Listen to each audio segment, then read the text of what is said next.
is AEW Unrestricted, the official podcast of All Elite Wrestling, and we are presented by Upper Deck. Collect your favorite wrestlers in 2024, Upper Deck AEW, and start your trading card collection today. Unwrapped autograph, memorabilia, and premium tech inserts. Visit upperdeck.com to learn more.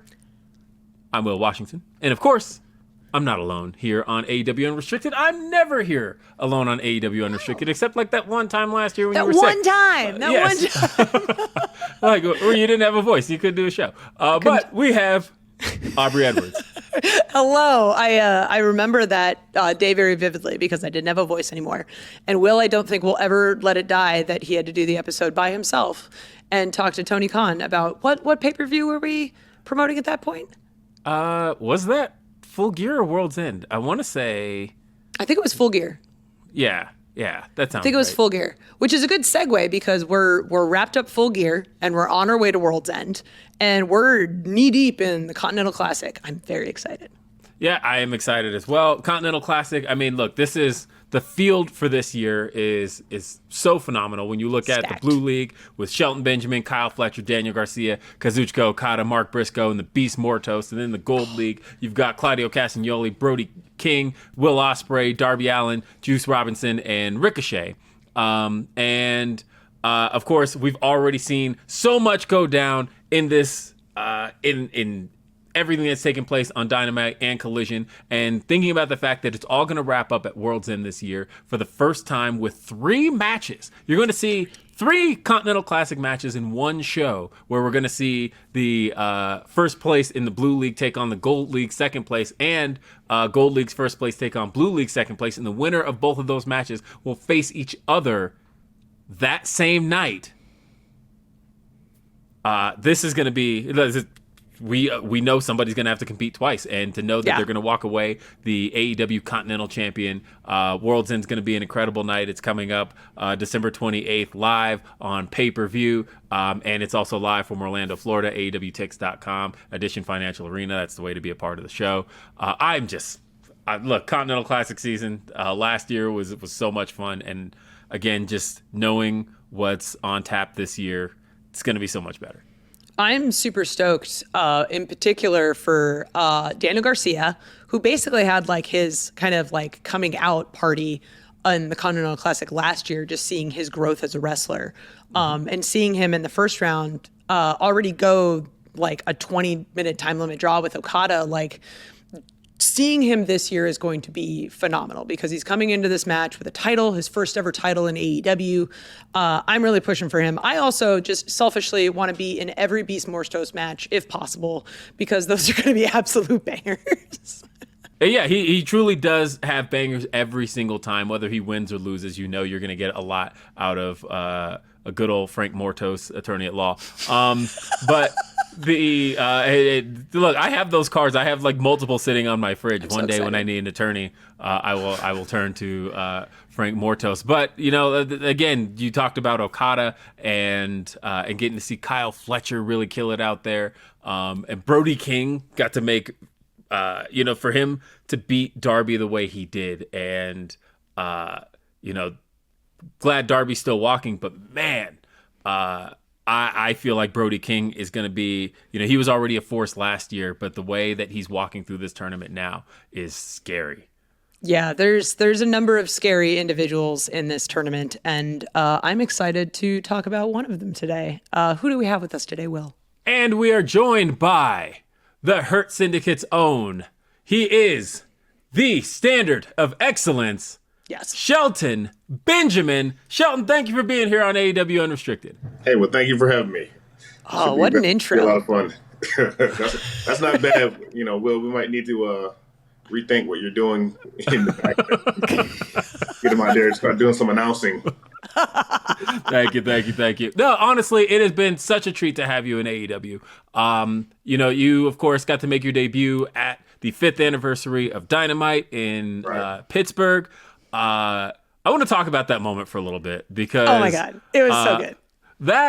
That pop was insane. It was one of those things where the way it was shot, we could have done it any number of ways, but the way we ended up doing it, I thought created such a reaction. It got people so excited. And, I kind of want to talk about how did that feel in that moment? Well, having done this for so long, like I am to this day, anytime someone even recognizes me in the street, I'm honestly very flattered. So to have that reaction, especially for the AEW crowd, being a quote unquote former WWE guy, like I was humbled, I was overjoyed. I was actually kind of worried about how the reaction would be, but like I said, the fans, they've stuck by me through thick and thin all these years, and it was very heartwarming is the best way I can put it, because I really appreciate it, and I loved it, and I could rewatch that moment over and over and over. It's so good because we did such a great job of hiding you backstage that I think like I'm standing in talent viewing watching this, and it's MVP and Renee talking, and then the camera just moves and it's you. And it was like, what is going on? But at the same time, and now that I know you a little bit more, it's even better. But like your personality immediately came through before you even said a word, just like the look you were giving. And I love that so much because you've had such a storied career in wrestling, but immediately the audience gets to see a little bit of who you are. And then when we see you in the ring, it's like, oh, this guy who is wonderful is a force to be reckoned with, because like, so you had your match with Swerve, and I was legitimately like surprised at how fast you are and how just strong you are. It was shocking. And I like, what does it feel like to be in an AEW ring facing AEW talent finally? Well, I mean, it was a long time coming. We've almost made it happen, a few times over the past year. But to finally actually be there and to be performing in front of a live crowd on television, like all of those things culminated into just for me a great night. So far, it's been a great experience. Like I'm definitely enjoying my time there, and like I said, I just want to bring the best of me to the program, and hopefully, we can do some big things while there. Again, the feeling surreal, because again, not that I want to harp on my WWE experience too much, but as we said earlier, that that's 18 years of my career, so it's really hard not to reflect and kind of reflect and compare the different. Like it was again humbling. Like I'm a very humble guy that way, but as far as my actual personality and my in-ring abilities, like those have always been there, and it's actually refreshing to be able to show people what I really can do. And so far, fans seem to have taken to it, and I feel like longtime fans always knew, and new fans are going like, okay, is this the same guy from WWE? And honestly, no, I'm not, because I'm off the chain, unrestricted, unleashed. Right? However you want to describe it, like I'm able to work to my ability, and I feel like I'll be able to work towards my potential, and because I have big plans while I'm in AEW, and a world title is definitely on that agenda. So Yes, I'm so love excited. Love to hear it. It's I think I want to go back to the Lio Rush match, because that got to be your in-ring debut, coming straight out of Wrestle Dream, and that night I think even the most skeptical of AEW fans, the ones who were like, okay, Shelton Benjamin, we know he's good, but what's he going to bring to the table now? I feel like it was one of those moments where when it was over, everyone, you look across the crowd, you look across the internet, you look anywhere that anybody had an opinion, it was Shelton Benjamin belongs here. And I want to talk about that match a little bit, because that was a long time coming for you. You had been working indies here and there, but really, as far as being back on TV and everything along those lines, what was the anticipation like for you? And talk about Leo a little bit as an opponent. Well, first of all, before I say anything, I have to thank Leo because it's what I'm able to do. It really matters on who I'm doing it to, who I'm doing it with, and from a performance standpoint, Leo made me look like $1,000,000, and I give all the credit to Leo for that because he was amazing. Like that was my first time ever working with him. So I first of all want to give him all the praise as I can for helping make me look like I belong. So thank you, Leo. Sorry, but also thank you. He understood the assignment. It's fine. But again, far as first of all, there's been a lot of talk about the Hurt Syndicate coming to AEW before we got there, and I think it was important for me to kind of set the tone for our group. Obviously, MVP sets a high standard when it comes to his speaking voice, and so that in mind, I have to set a high standard to my in-ring ability. And I think what really makes me stand out is I am, and please don't take this as a insult, other talent. I don't want anyone to take this as an insult to anyone. Mm-hmm. It's just different style. My style is to inflict pain. My style is to hurt people. My style is to brutalize people. My style is not to do a lot of cool moves. Everything I do has a purpose. I can do cool moves. I will do cool moves. But make no mistakes, I'm there to I'm a combat specialist. I'm there to beat people up and hurt people.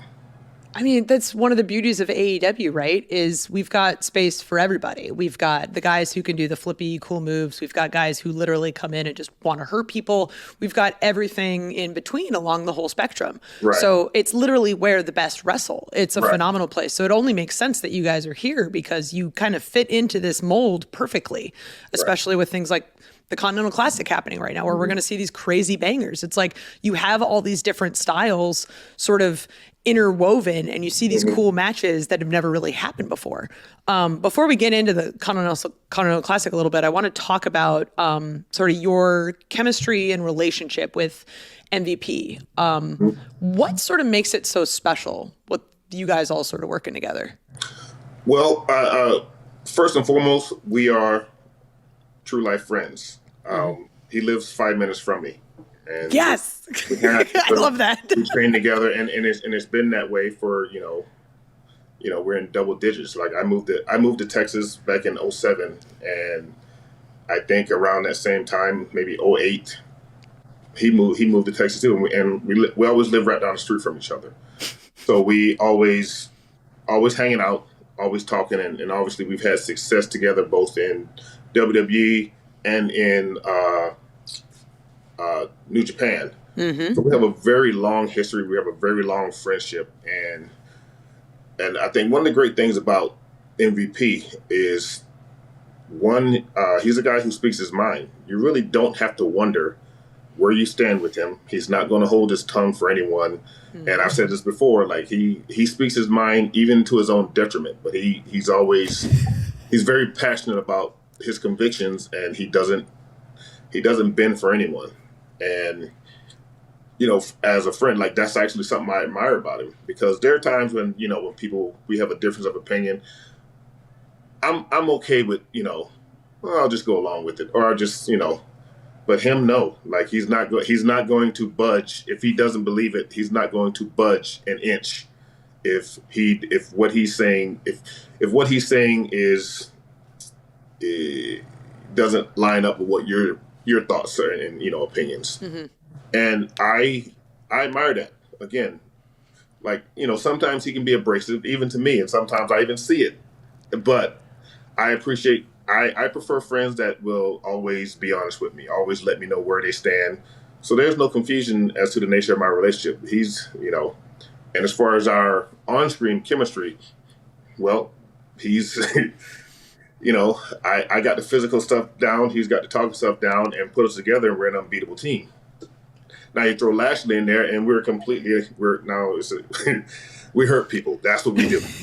you, it's fascinating though, because I was having a conversation with MVP a couple weeks ago, and he was telling me about his favorite match of his career, and I'm curious if it lines up with what if yours lines up with what he says, because he talks about how it was a match with the two of you, and it was as I know exactly what you're talking about. I'm cutting you off because I know exactly what you're talking about. It was for the U.S. title. I was a champ. I don't remember the city though. He always remembers the city, but I do remember the circumstance. We were in semi-main, and the main event was actually going to be the Great Khali versus Edge. And at the time, Edge was actually a bit injured, so he did, we were asked to kind of go long, so we give the people what they want. And while we're having this match, we'd had it a few times, but Ricky Steamboat was the agent, and at the time they had just started wiring the refs. So Ricky Steamboat was calling in plays like a coach, calling in spots throughout the match. And what was already what we've was a really good match. Like it went from it was like a 10-star match, and it's definitely one of the best matches of my career. One of the most fun, and what made it so amazing was again because Ricky Steamboat was calling audibles to the ref. The ref would tell us, and then we would implement the stuff he was saying, and it was a great learning experience. So much fun. Yeah, it's one of my proudest matches. Will, is that the match?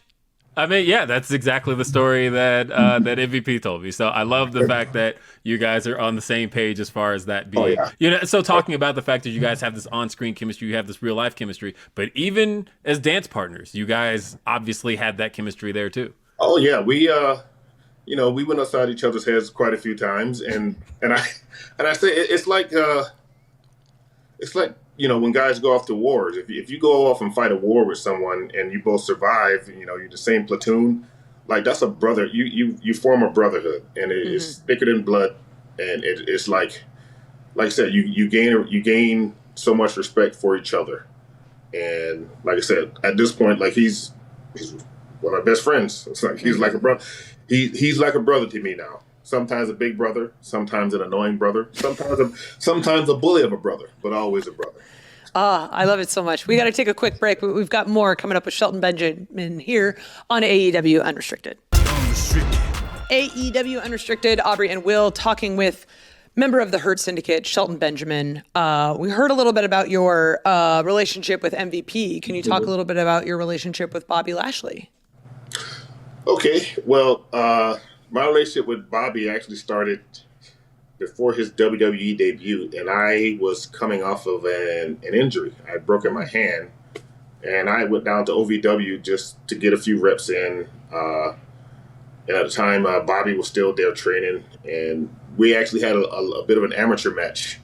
I think Bill DeMott was training. We had an amateur wrestling match because at the time, typically if someone came in as a shooter, amateur wrestling, I wanted to know, well, how good is he? I mean, honestly, just knowing both of you guys' backgrounds, which we're going to talk about in a little bit, right. This sounds exciting. Just knowing, I can't even imagine how this went. It was crazy because they cleared the ring. I think Bill DeMott was there, and we kind of shot around for a bit, and Bobby likes to say he won. And I like to say you cheated because I was fighting honorably. Like if he would, I almost took him down twice, but he kept grabbing the rope and holding himself up. So when he finally got in on me, I didn't grab the rope. So we will argue about that. Probably till we're old men and gray, but yeah, that's when I found out, okay, he's the real deal. Like he's a great guy. He's a again, when I choose my actual friends, I look at not so much their obviously I respect what they do in the ring, but as a man, I see Bobby. I see him all the time, spending time with his kids and doing all these things. And as a father myself, I admire stuff like that. And I look at his hard work, his work ethic, like, and for me, like, that's, birds of a feather flock together. And when I see someone working that hard and someone who is so dedicated to his craft and his family, and, for me, those are the kind of people I want to be around, because those are the kind of attributes I want to emulate. So I surround myself with those kind of people. And, obviously me and Bobby, we've had quite a few matches, in the past too. So again, it's that trial, but that friendship formed through fire. And so now, like I said, it's, we're kind of a 1-2 punch. I like to think of him as, I guess the best way I would describe us, for that would make sense to people. If you're watching the Avengers, okay, MVP is clearly Tony Stark. Mm-hmm. I would like to say I'm somewhere between Thor and Captain America, but Bobby is clearly the Hulk. that is the dynamic that I like to. That in just my experience with you guys is so accurate, mainly because there are a lot of times where, again, just the three of you as personalities, it's kind of interesting how Bobby, being as big as he is and as powerful as he is, also is sometimes like voice of reason a little bit, and like is almost like the calmer voice between everybody. But it's like, but he's gonna Hulk out at some point. But at least in this moment in time, he's Bruce Banner, and I can deal with Bruce Banner for the moment. Yeah, Bobby is 100% Bruce Banner backstage. Yes, he's extremely intelligent. He's extremely intelligent. Both of them are. Extremely intelligent, extremely humble, and just like the Hulk, he just wants to be left alone to do his work, and he wants to do it the most smartest, most efficient way there is. MVP, if it's either right or it's wrong, there's no in between. Mm-hmm. And I kind of almost see myself as, sometimes I lean one way or the other. It really depends on situational. So I like to think I'm the most reasonable. Yeah, I was gonna say, like, but at the same time, I think the thing people don't know about Shelton Benjamin, and maybe I'm pulling back the curtain a little bit, but you are so much of the ideas guy. Like, there's so many ideas when it comes to things going on, where it's like the way that you think about things, and the way that you think about wrestling, and the way that you think about the audience and bringing the audience into the action and bringing them into even a promo, anything along those lines. Right. I see you as that guy. And so take Tony Stark all you want, because I think that's being the idea guy, I think, honestly, is where I see Shelton Benjamin. Well, I can come up with a good one here and there. But again, like I said, I like to kind of remind people there's a reason that I've never had a different job in 25 years.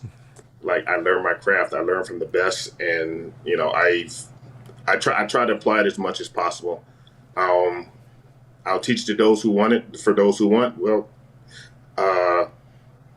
you will be forced to learn it if you actually work directly with me. But I'm not gonna. Mm-hmm. I'm not trying to force my opinion on anyone. But I want everybody to improve, and I believe all of us have room for improvement, and myself included. I don't know everything. I learn stuff all the time, and even like coming into a new company with AEW, like, one of my concerns was, okay, well, what does this crowd like? What does this crowd expect? And so I ask questions. I ask, guys who I know and trust, like Christian. I ask him, what did you change, or things like that about when you got here? Just because, but not just Christian, but also regular AEW talent. Just because I want to know the lay of the land. I don't want to just come in thinking, oh, you're just big star. You're the star in this other place, and I'm using star very liberally here because because that last run was not a starring role. But I want to know the lay of the land, so I need to figure out where, if any, I need to make adjustments, how I will stand out.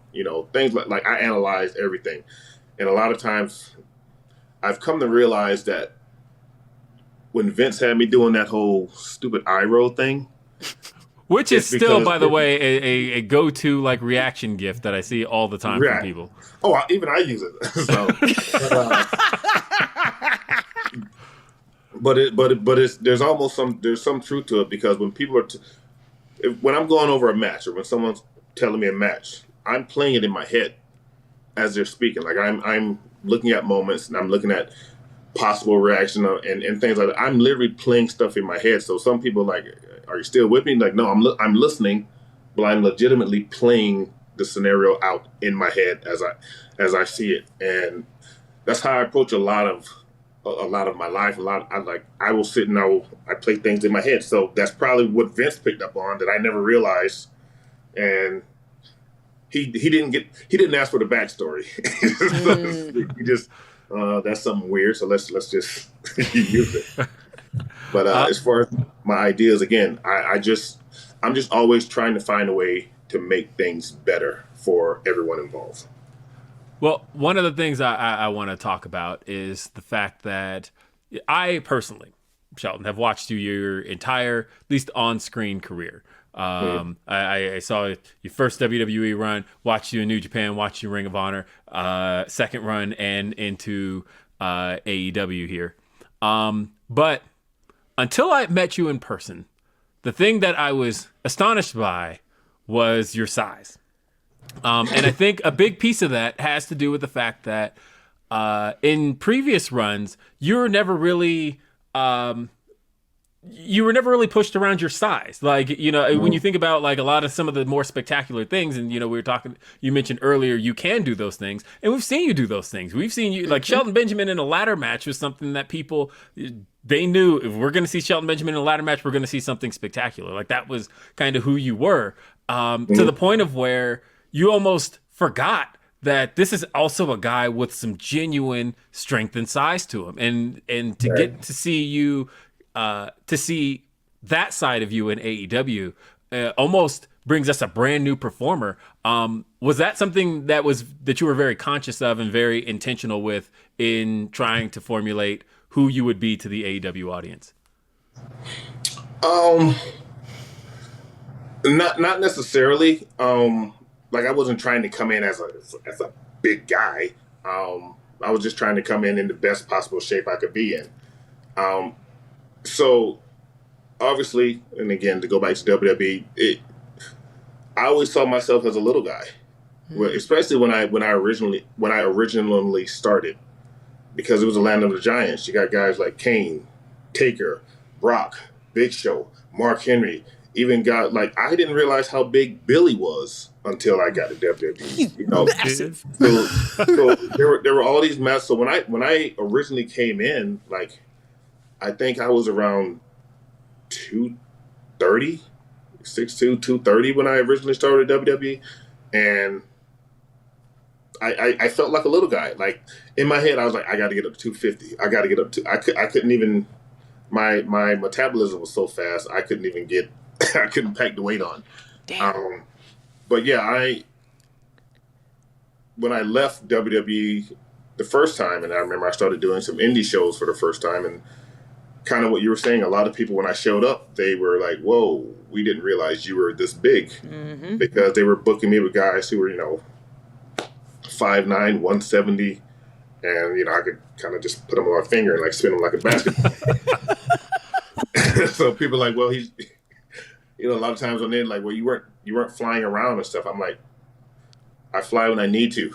If I'm wrestling a guy that's, 30, 40 pounds lighter than me and 3 inches shorter, now he's going to be the one flying because I'm going to launch him. But you give me someone like Big Show, yeah, I might need my whole body just to stagger the guy. So it's all, we are not all built equally, and I don't treat everybody the same. So but as far as my size goes, I like to remind people I am a heavyweight collegiate wrestler. I was a heavyweight high school wrestler.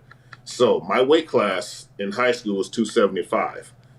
I weighed 204, and I'm a 2-time state champ and took third in the nation my senior year. Collegiate, it was 286. The heaviest I ever weighed in was 217.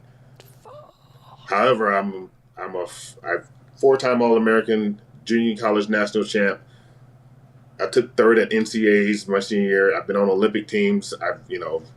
I've lifted guys like, Rulon Gardner off, from the floor, you know.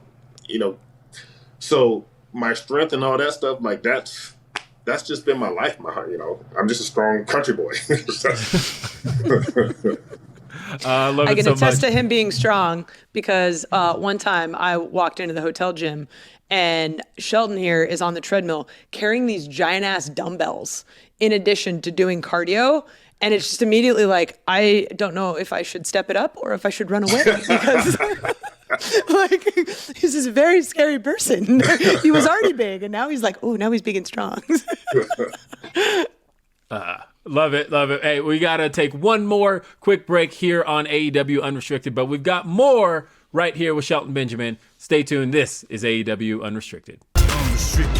AEW Unrestricted. We're talking with the standard of excellence, Shelton Benjamin.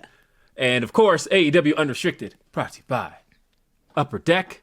And I want to talk about these Upper Deck cards in particular because a couple of these should be very familiar to you.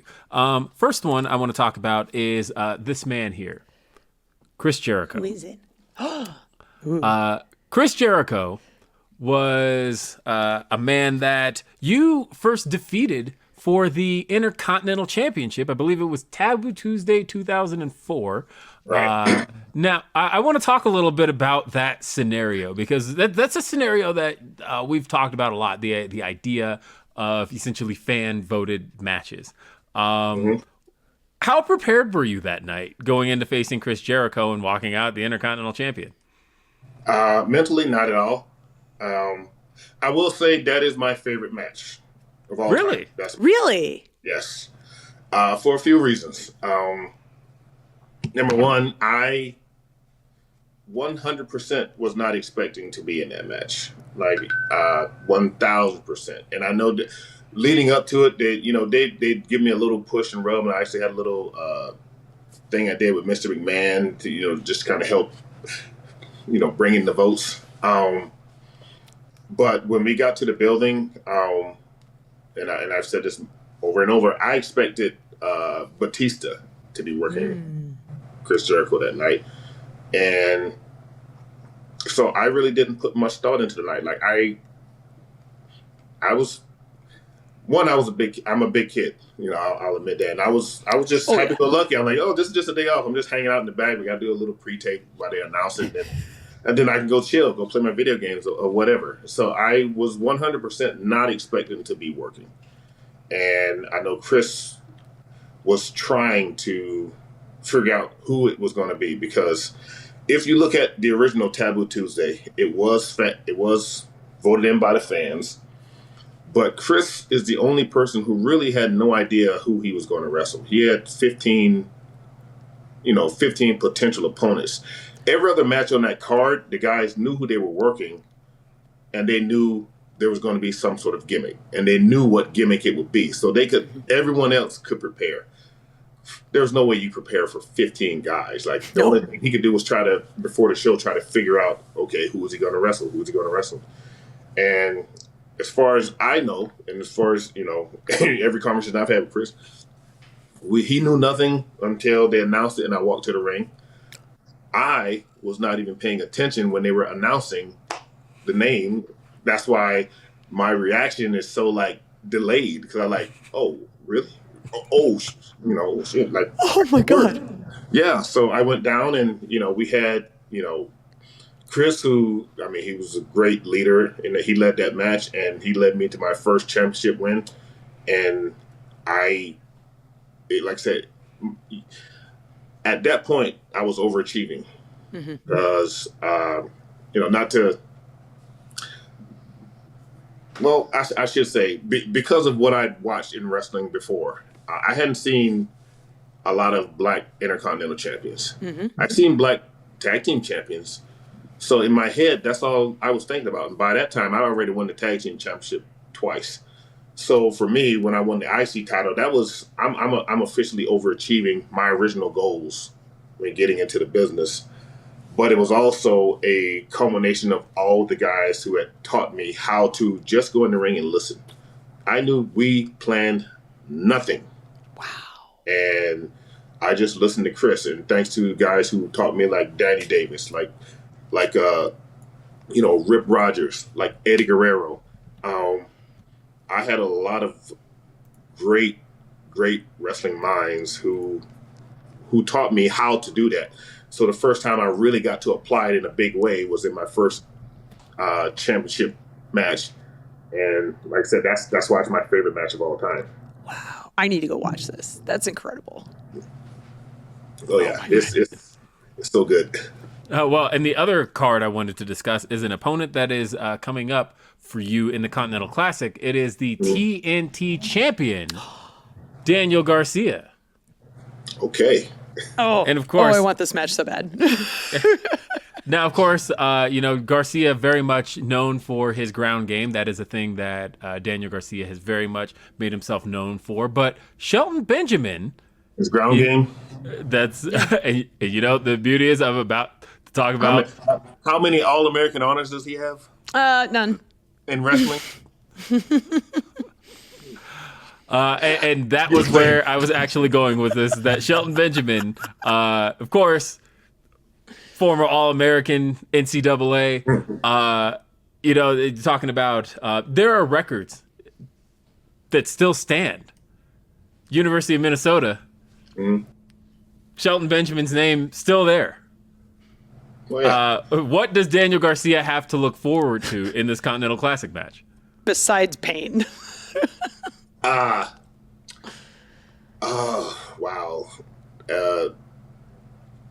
Well, I will just say I don't recommend going to the ground game because he's in for the fight of his life, to be honest, because I am a hybrid. I can fly, I can do power, and I can do technical.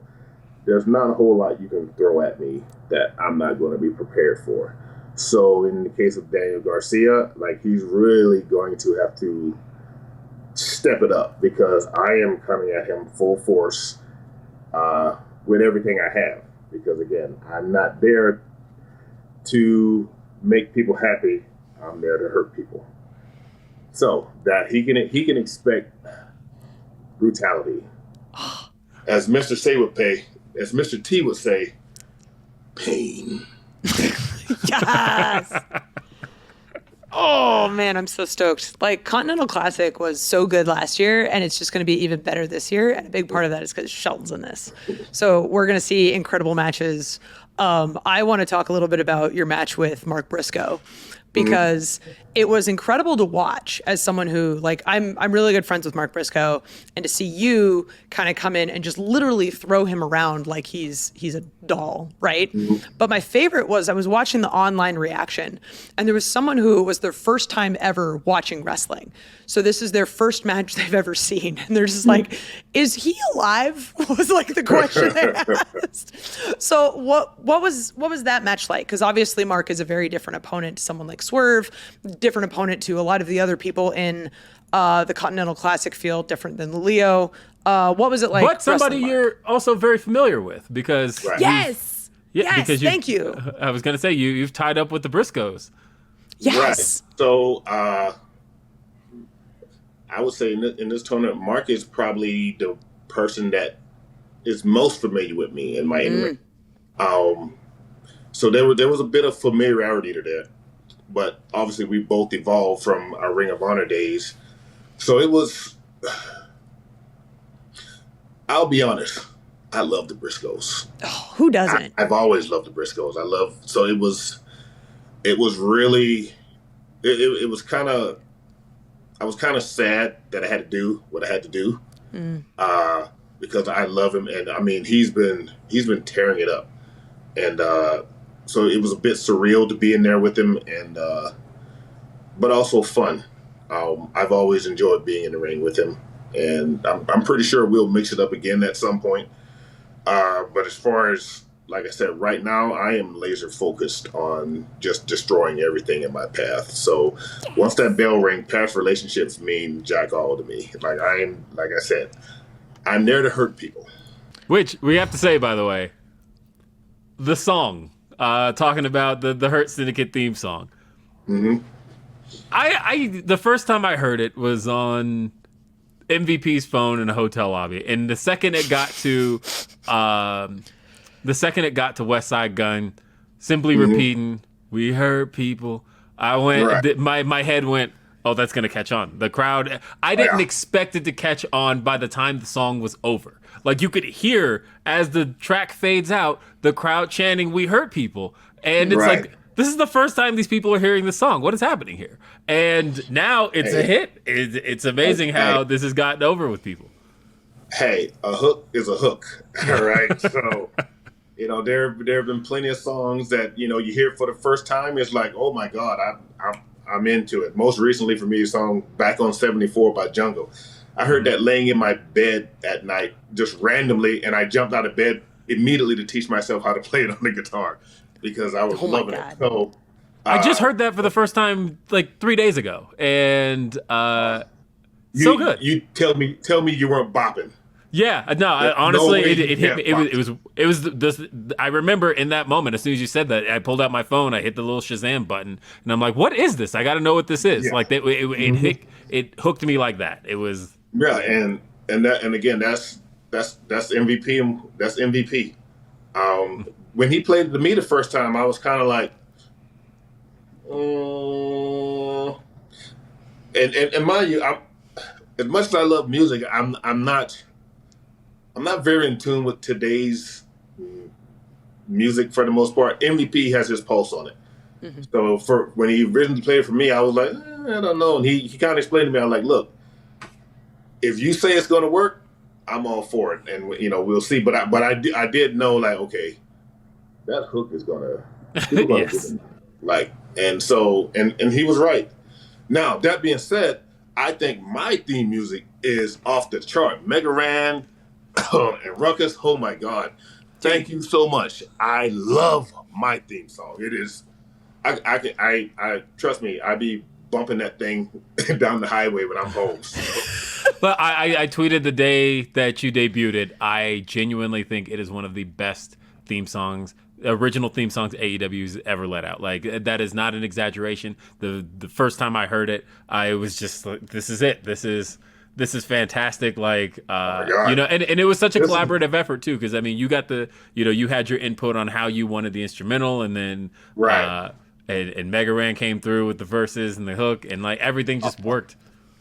Yeah. I swear to God, like Ruckus and, we were working on the beat together, but when we brought in Mega Ran, holy cow, it changed the complexion. I was like, oh my God, this is better than anything I could have imagined. And I'm like, it's a wrestler's theme song, but could just as easily be on the charts, the Billboard Top 100. I hope it is. Like, we need to get it there. So, because I love, like I said, both the Hurt Business theme and my own personal theme. Magnifique. So good. So good. I apparently need to do some additions to my workout playlist. So I made a couple notes. That's the first thing I'm doing when we're done here is adding those. So excited. So this was an absolutely incredible conversation. I know we've only recently got to know each other, but I feel like we're already best friends. Yeah, we're fast friends. Fast friends. Spending all the time in catering. It's freaking great. I love Sheldon. He's awesome. Thank you for being here today. This was an incredible conversation. We really enjoyed having you. Well, thank you for having me, and I will see you guys soon. Very soon. Soon. It's always soon. It's either soon this week or soon next week. Yeah, really excited. Who's on the agenda for next week? Who's on the agenda? Everyone is on the agenda. Pretty much everyone. Everyone's gonna be hurt. I'm very, very excited. AEW Unrestricted, sponsored in part by Upper Deck. You can collect your favorite wrestlers in 2024. Upper Deck AEW, and start your trading card collection today. You can get autograph, memorabilia, premium tech inserts. Visit upperdeck.com to learn more. Boom! You can listen to review and follow this podcast, AEW Unrestricted, on Apple Podcasts, Spotify, wherever you get your podcasts. Check out this video episode so you can see this amazing man, Shelton Benjamin, in your camera, even more than you already get to do on TV. Just search AEW Unrestricted on YouTube, hit the subscribe button so you never miss an episode.